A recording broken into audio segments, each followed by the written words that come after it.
I was interviewing Kanye West. Hi, folks. Thank you for joining us in this community. Thank you for being part of our subscribers. If you haven't subscribed, please click the subscribe button. Yeah, I want to take this moment to send my gratitude to the team. Thank you guys for making this possible. You know, I tell you in person. I just want to put it for a record. You guys make season 2 very interesting. I love it. I love the work that you do.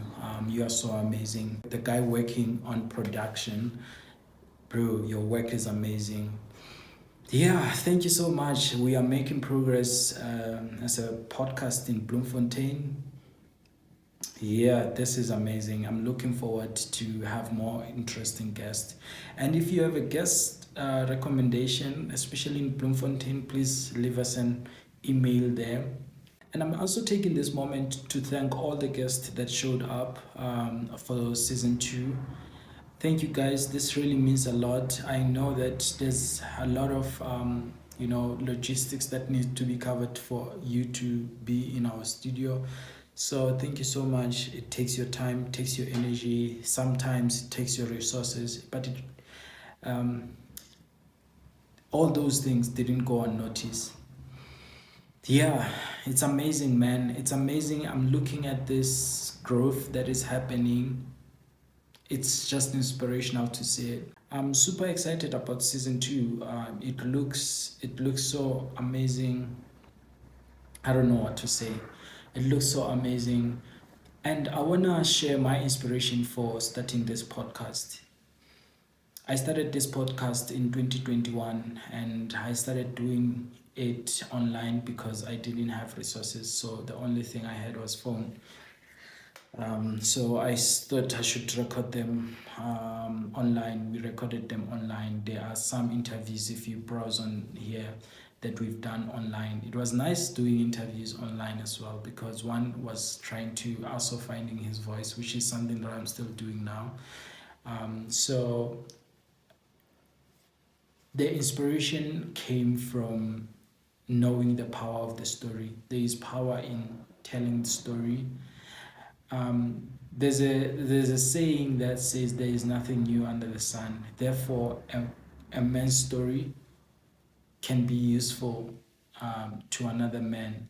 So your ability to share the story, you're actually making life to be better for other people because they can look at your story and or they can watch your story or watch a story and they can meditate on it. They can have their own introspection on that story, looking like because Sive made that mistake, I won't do that mistake, or this is what Sive who suffered this says, so I take this because I've tried everything else but except for this.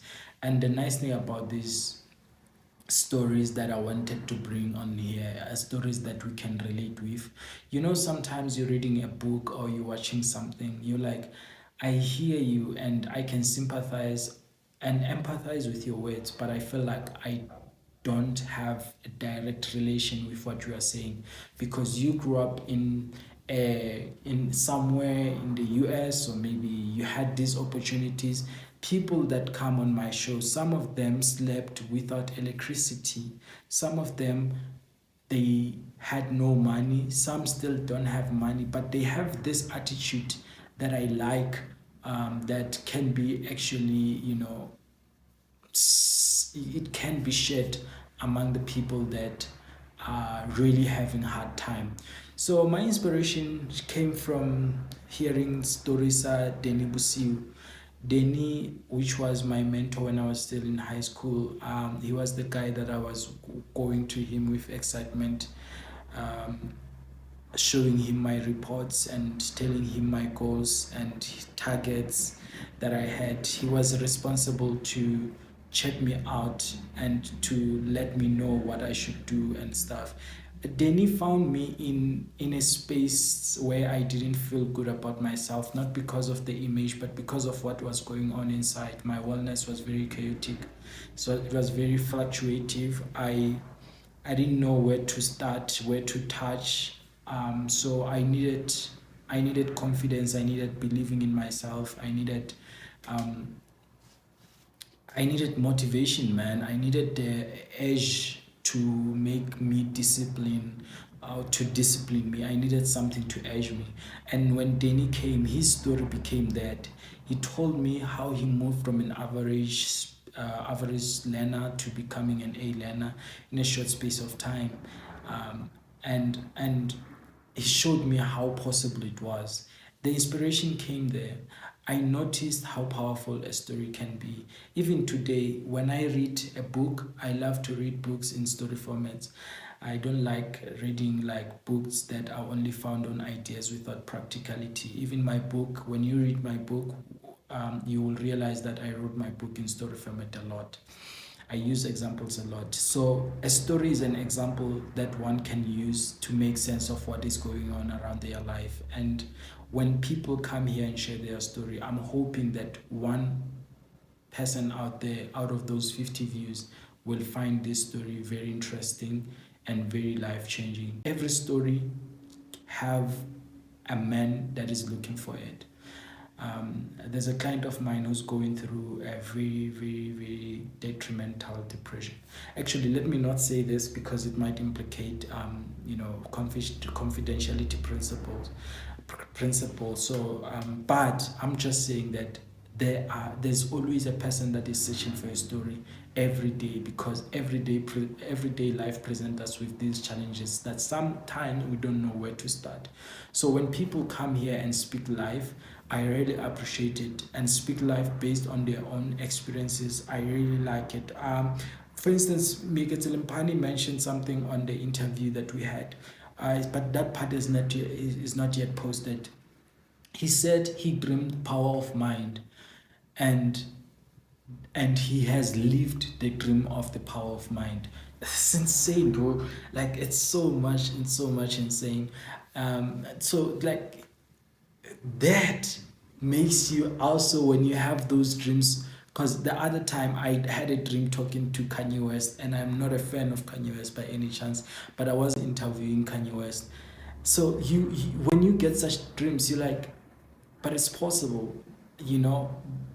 Look, if that guy dreamt about having an organization called Power of Mind, or him dreaming talking to people, and right now he's one of the best speakers in Botshabelo, in Bloemfontein, in Free State, you know. So it's amazing. I like the idea of inspiration that I got, which is primary from stories. Let's share our stories to make other people live, because it's a circle of life, it's a circle of stories, it's a circle of experiences. The things that other people go through, it's either we have passed them or we're gonna go through them. So knowing about them before we get to them, it help us to be progressive. And knowing about them when we are around the situation, we can also find solutions. When you travel internationally, this is one of the things that you will recognize, and people that have traveled internationally will agree with me. When you are outside your own place, you see solutions, you see the beauty, you see it for what it can be and for what it is, because you can see it from a distance.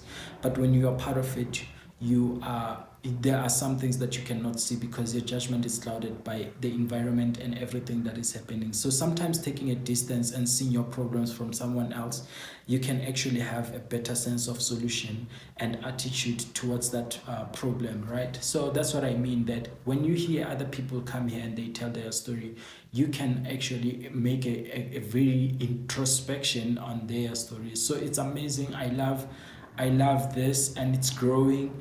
Man, I can't believe like we were sitting on 80 and now we are on 300 subscribers. One day we'll probably wake up on 100k subscribers. You know, people gravitating towards this channel and this platform, these stories. One day we will wake up on 100k subscribers. It's a belief that I have, it's in my mind, you know. So when we bring these people here, they help us to feel, believe, think the things that can make us progressive as individuals. So I like it so much, and I just want to say thank you for forming part of this community, and thanks for the team, thanks for the guys that have accepted our invitation. It really means a lot, guys. I don't know, I don't have the silver I don't have the gold, but I only have these words to you. Thank you so much for being a blessing in our community and for allowing yourself to be used as a model of solution. Thank you so much for coming in and expressing yourself. I know sometimes coming here is not easy because some of you don't want to live a public life, but when you decide to come here and share your story, it really means a lot to me and probably means a lot to someone else that needs to hear those words.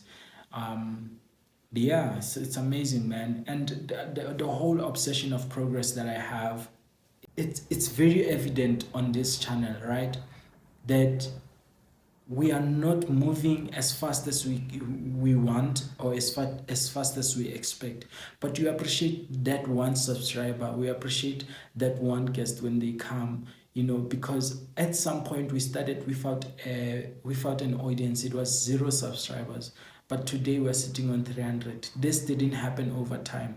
So I'm trying to say the idea of progress or obsession I have around progress is that knowing that in every day or on a daily basis you are making a difference to make your life better, to improve something, to grow. That's it. At the end, you wake up, you're a different person. I saw when it happened to me, because after I listened to the story of Denis Busiu, which we spoke about for something like 3 hours, after bumping into each other at 5:30 to 6 in the wood at Kasi, we spoke about 3 hours. He was telling me about this. We're going back and forth with the questions. Even now, I'm not the best interviewer, but I'm with a hope that I will get better and I will be progressive. So that's progress. You can change. However, change is not guaranteed on an hour, on a day, but it's guaranteed on what you put in an hour, and in a day. You will wake up different, and people are like, you're now different. Like right now, when I meet other people, they're like, bro, you're so different. This is just a miracle what I'm seeing. And I'm also with them. I never thought that one can change, but when I saw that I can change, neuroscientists, they talk about neuroplasticity, that our mind can adapt in situations, in new and unfamiliar situations. We have that ability, that our nervous system can actually adapt into new situations. When I saw that's possible, I never looked back. Even now, when I'm not good with things, I just hope that I'm making progress, even if it doesn't change on that day, but I just hope I'm making progress. What can you do that is more valuable than giving someone a hope of life, a new sense of life? Because as we speak, there are people that are going through so much frustration. They don't have the hope for the future. They want to kill themselves. They have attempted. I work with a lot of people, so this is not an assumption. These are things that I hear on a daily basis. Someone passed away yesterday in a car accident, one of my customers' husband. So you hear these things. They drive you, they give you a high sense of gratitude, that thank you God we are still alive. Thank you God that one can become better. Thank you God that I still have the hope for the future. I still want to fight. So thank you so much. It's a lot of things that I'm saying, but please take everything that you need to take and then cluster it. And yeah, but not even but, however, everything boils down to this. I'm grateful, guys, for your presence here. And if this channel make an impact to you, please share it with others that can possibly find impact. And thank you so much. Season 2 is amazing. I'm growing in it. Yeah, thank you so much. It really means a lot. Bye-bye. Gatekeepers, there's a lot of information that's hidden from people. Bloemfontein was amazing, was beautiful. Bloemfontein was clean. It was called the City of Rose for a reason. We can beat this economy, the hunger and the struggle, we can beat it fire. What's your trauma? We have 4 hectares. We have started. We bought it ourselves. We didn't get any assistance. To do a lot of things, chisanyam, all those things. We tried everything before we get to farming. Taxi industry. There's people that have been doing the taxi industry from since 1994 up until today. But you buy a taxi today, what is bad about trial and error? It hits you in the pocket. Because you try something and then it doesn't succeed. It's these youngsters, we call it my 2000. So they should give us land, man. They shouldn't shy away from land because there's enough land. Someone has 1,000 hectares. What are you doing with that 1,000 hectares? Do you eat from your own garden?